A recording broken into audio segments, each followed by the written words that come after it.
So today we turn to Alistair Campbell. I know what everyone says. Oh no, Alistair Campbell, he's so bad.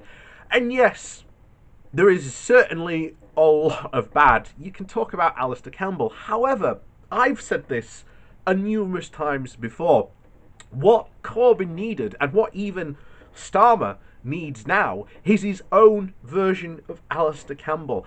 It is and should be under no illusion that Tony Blair managed to do so well for so long because of the help and PR and advice provided by Alistair Campbell, and as part of those New Labour Blair years.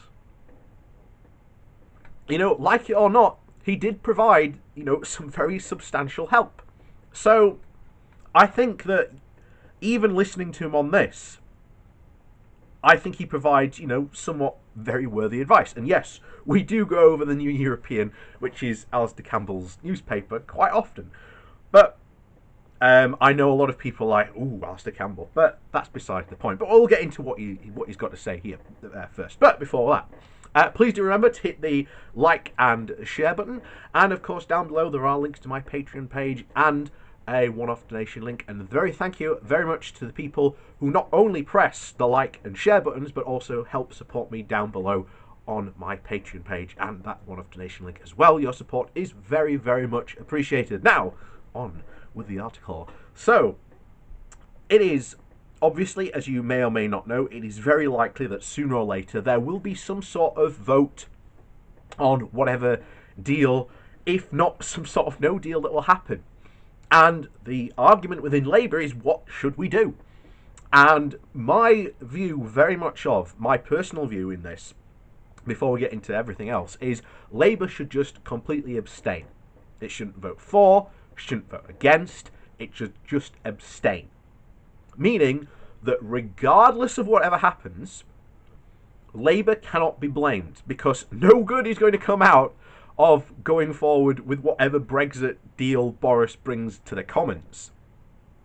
So by doing this, they can basically make the Conservatives and Boris own Brexit. And let's make no bones about it. Brexit is their baby. It is a Conservative baby that they need to take care of. And it's about time that they actually take responsibility for it. And this is the one way that Labour can make them take responsibility for it. So, on with the article then.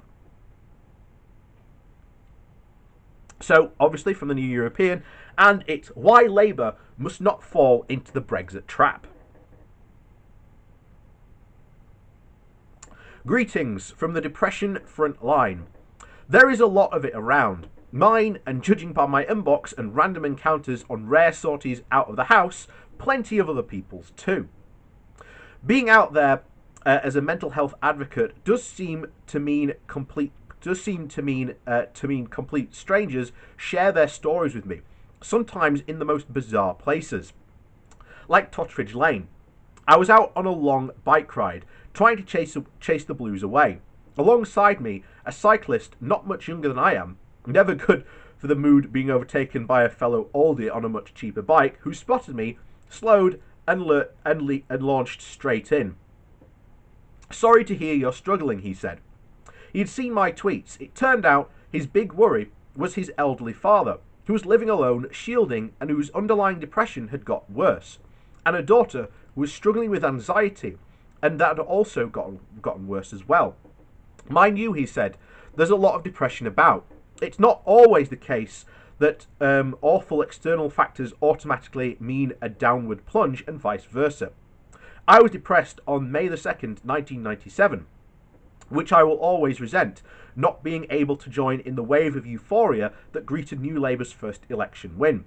Conversely, there have been times when I felt totally at one with the world, leaving a game that Burnley just lost as the rainstorm erupts, and I didn't have a coat, and my phone is going crazy because a work crisis has erupted too.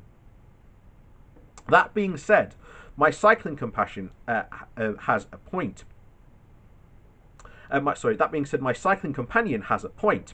And when I finally get round to uploading this particular 8 out of 10 plunge to my psychiatrist, I'm sure that we will end up talking as much about what is happening in the political arena as what is going on between my ears to create the heavy and unhelpful fog in my mind and heavy laden weight in my body. Bike Man and I but Bike Man sorry, I'm just getting a spitting image vibes of Alistair Campbell being Bike Man. Bike Man and I both found the Priti Patel bullying story disturbing. An organisation that does not take workplace bullying seriously does not take mental health seriously, and there are plenty of those, but people expect better of the government than they do of rogue employers. That the report found the Home Secretary guilty of bullying surprised nobody. What was surprising, or perhaps shocking, is a better description, was that Boris should dismiss the advice of his own advisor on ministerial standards, on which there is a code by which all ministers are expected to abide, because, as Sir Alex Allen would not say it, what Johnson and Patel just wanted to hear. This goes to the heart of populism, making decisions according to the world as you want it to be, not as it is. It defines Donald Trump's approach to life, to businesses and to politics, which is why the joy many around the world which is why the joy felt around the world at his defeat to Joe Biden has been deflated by this hanging around like a bad smell, and by knowledge that even when finally he is gone, what he stands for will linger, not just in the US. Depressing to think that more people voted for Trump than live in the entirety of the UK, and that a good proportion of them will unquestioningly believe his lies about the election have been stolen from him. But be in no doubt that Johnson will continue to take more of a lead from Trump and an approach to life and politics than from Biden's. One moment, though, as Dominic Cummings finally left, we all thought, maybe Johnson has realised the damage Cummings has done, and that certain rules and norms have to be followed. The next, he sends a WhatsApp message to his MPs saying it is time to circle the wagons for the Pritster. This is not just once they circled the wagons for Cummings, but like a bunch of sheep, they take their cut and paste orders to Twitter to tell us how nice and charming she really is. Well, she never bullied me, in any event. He fired Cummings not for the lies, the bullying of special advisors or even civil servants, the incompetence or even the breaking the rules during the COVID lockdown, but because he said bad things about Johnson's partner. Populism, making decisions according to the world as you want it to be, not as it is, has characterised Johnson's approach on COVID, depressingly, and Brexit. Really depressingly is that we are ploughing ahead with this nonsense, even though we know how much damage is being done to the economy already. And really, really depressingly is that Chancellor Rishi Sunak is already embarking on the strategy to blame all future economic ills on COVID, lest anyone be minded to focus on the earlier self-inflicted man-made cause, namely Brexit.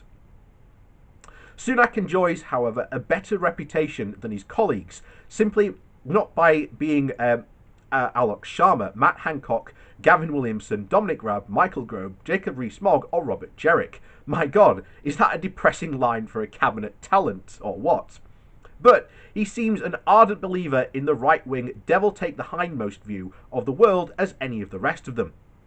Just as happy to clap for carers before making sure the public sector workers don't get a cent of a pay rise. Just as happy to see the allegations of the multi-million-pound contracts go the way to his pals and donors unqualified to do the work for which they are raking it in. Just as happy to stand up for bullies like Johnson, standing up for bullies like Patel. Depressing, is it not, if he is the best of a truly bad lot? Perhaps depressing as anything else is such as the taste of a hopeless bunch, making such a mess of the most biggest challenges they face, and remain fairly strong in the polls. Keir Starmer has made a pretty good start in many ways as Labour leader, and is certainly more than a match for Johnson at the Prime Minister's questions. But the fallout from the report on anti-Semitism and the continuing debate over Jeremy Corbyn's status have pretty much drowned out anything the party has been saying or even doing.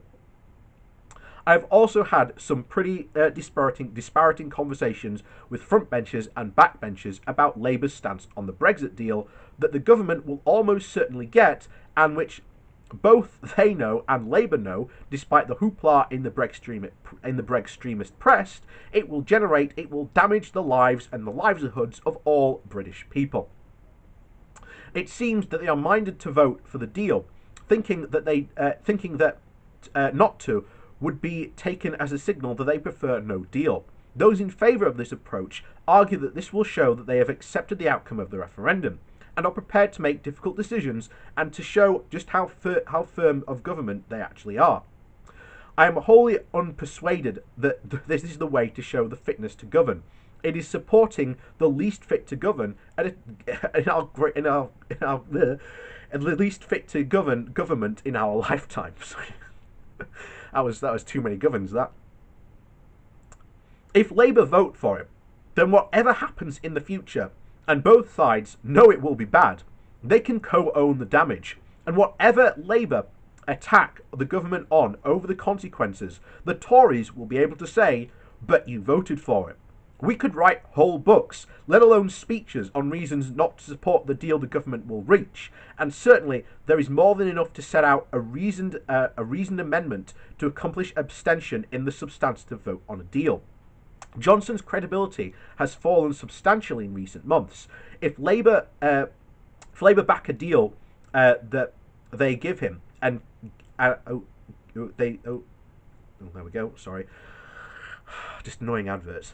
Johnson's credibility has fallen substantially in recent months. If Labour back a deal they give it, and him credibility he yearns for, when any serious analysis will expose its weak, flimsy and damaging to the national interest.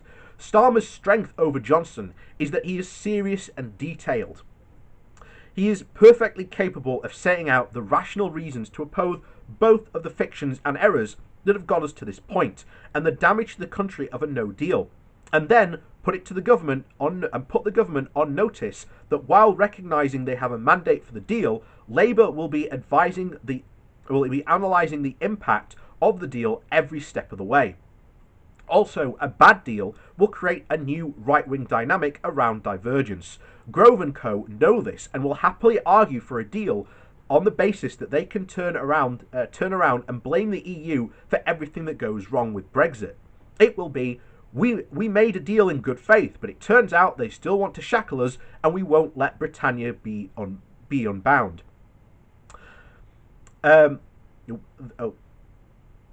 They will then, under pressure from the right, pick fights on juicy populist issues and risk sanctions, because that will only further the proof that the EU hates Britain.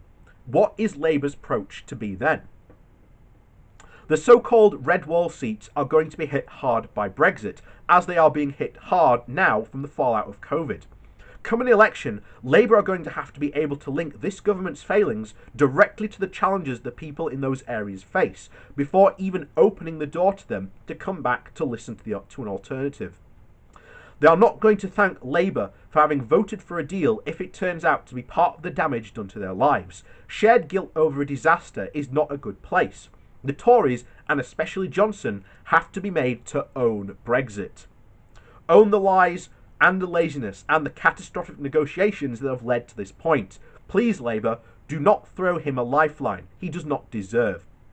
To have both the main parties locked into supporting the most damaging decision of our generation really would depress me. And I have to sort of agree with Alistair Campbell on there. I've done videos, and I've said it myself. I just go like that. I don't know what to say to you sometimes at the end of videos when we go through stuff like that. But I completely agree with his stance on this. Labour should just not vote for it at all, because if you vote for it, it legitimises Johnson and his deal, and if you vote no, then Johnson, and especially Farage with his new party, will just go on a blame game, an offensive against the EU, and say, see, you're siding with the EU. All the better just to abstain and just let them own it. It is their mess. They should have to deal with it. Just wash your hands and walk away. That is what I hope they do, and I think we should get, well, I've said this before, hopefully there might be a Brexit deal on the horizon, but I don't know after the shenanigans that are going on with our government at the moment, proposing two bills that would break the internal, that would break essentially the withdrawal agreement we have signed with the EU. It's absolute sheer madness, but this is the situation we are in. That's, you can't get around it. But this is just how incompetent, lazy, and just completely omnishambles, to quote Malcolm Tucker, of a government we have. But there you go. Anyway, please don't remember to hit that like and share button. And of course, down below there's a link to my Patreon page and a one-off donation link. And thank you very much to all the people that do support me, not just by through those links down below, but also pressing those buttons, because they are important. So, thank you very much, and we'll see you all next time.